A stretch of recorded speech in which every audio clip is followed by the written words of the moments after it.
The Windsor monarchy is this extraordinary thing. It's an attempted adaptation of monarchy to democracy. And I think it's, if we can and do at any point come in and test the kind of things that I'm saying, in many ways the survival of the British monarchy is a truly extraordinary thing.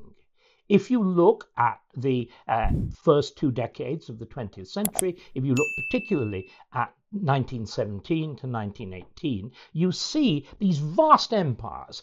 Austria-Hungary, the German Empire, the Russian Empire, the grand figures of Europe of the 18th and 19th century simply vanish overnight. The British monarchy performs this astonishing act of survival, and that's 1917. And again, because we're so fond of myth-making our history, and there's a great deal of truth in many of the myths, we are indeed a very, very old country, completely contrary to what the malign Machiavelli Tony Blair said. We are not a new country.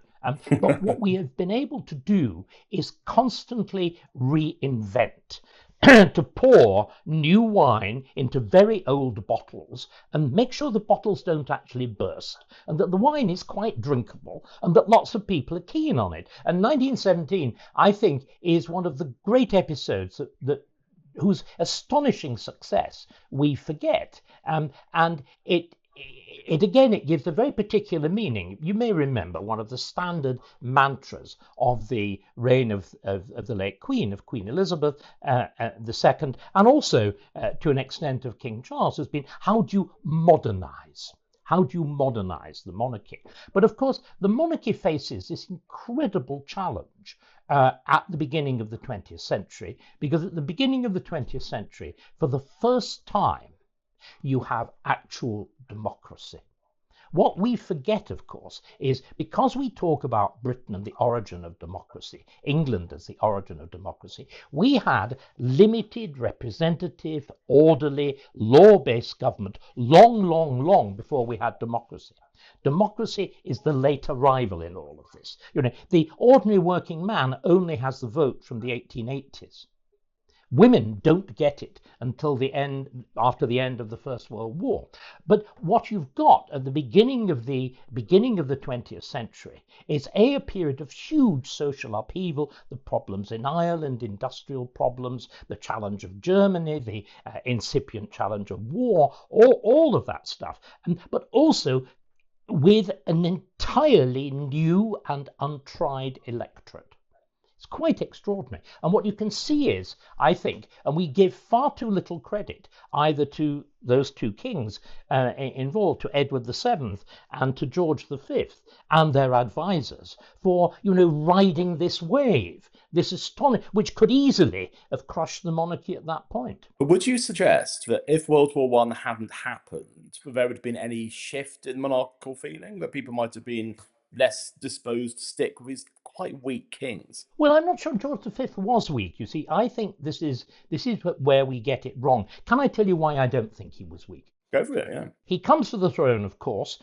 Remember, a second son. His elder brother was, thank God, died early. He made the Duke of York look positively respectable. Clarence dies early, and he succeeds. Very unusual in the House of Windsor. And the Hanoverian, sorry, not yet the House of Windsor, the Hanoverian house. He liked his father. The general pattern of relations within the Hanoverian house was father and sons hated each other, were opposed politically and every way you could think of. Very strikingly, George V adored his father, adored Edward VII. And Edward VII begins the process. You've got these really, what again I think is striking is how seriously the leading politicians took the monarchy. They saw the monarchy as having an absolutely fundamental role. If you look at the greatest book on the 19th century monarchy, Walter Bagehot's book on the British Constitution, he sees the monarchy as the kind of shop window of government. Yeah. It's a book which, again, is very reminiscent of the division between elite and popular opinion that we see going on at the moment. In that book, Bagehot, by the way, is a leading liberal.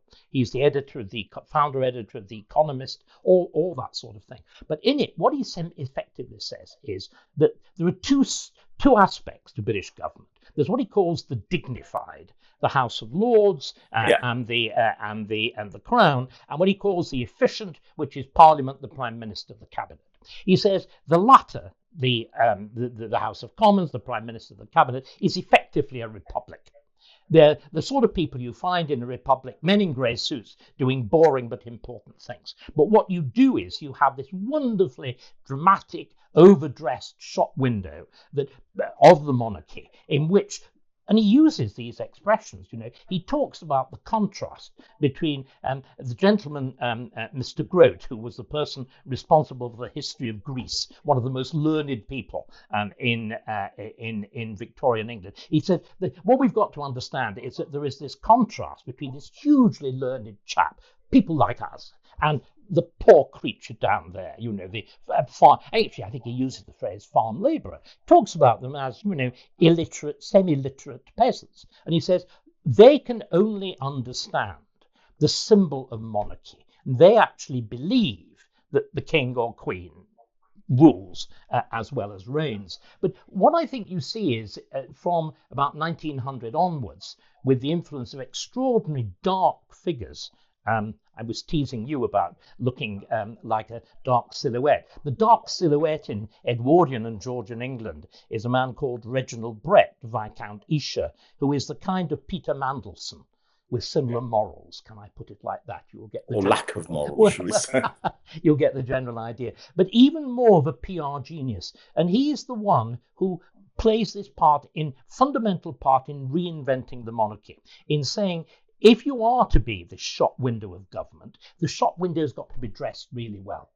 The mannequins have all got to wear absolutely first-rate clothing. The lighting has got to be great. If you march in public, you march in time.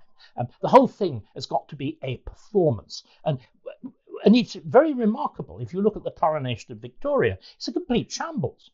I'm a graduate of the University of Cambridge, and I remember academic ceremonies at Cambridge totally shambolic. Gowns rotting in green, hanging off shoulders, stumbling through Latin prayers and whatever, total mess, because it's all it's inward. It's the ceremony of an elite. But once actually the ceremony is being watched by others, watched by the unwashed mass, it's got to be a good performance. And Esher is the man who actually creates, I was talking about it as theatre, stage set. He creates the theatre of Buckingham Palace. And he is the one who puts the new front on Buckingham Palace, is responsible for the construction of that gigantic roundabout where the adoring throngs, the balcony at the front, Admiralty Arch, the renewing of the Mall. He creates that as a deliberate scene set. And so under Edward VII, royal ceremony becomes Cecil B. DeMille. In fact, the early cinema draws, or indeed the dictators, draw very heavily on this. The great difference is that this is backward looking, so you keep horses and carriages, rather than adopting, like the dictators do, newfangled motor cars. But the thing that's really remarkable in 1917, when it looks as though we may well lose the First World War, everything is hanging by a thread. The Russian monarchy has fallen. The Tsar looks exactly like George V, their first cousins.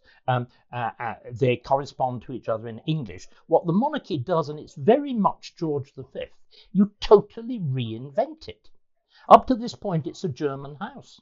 You anglicize it. You change its name. You actually have market research. You make it overtly patriotic. To turn it into the House of Windsor.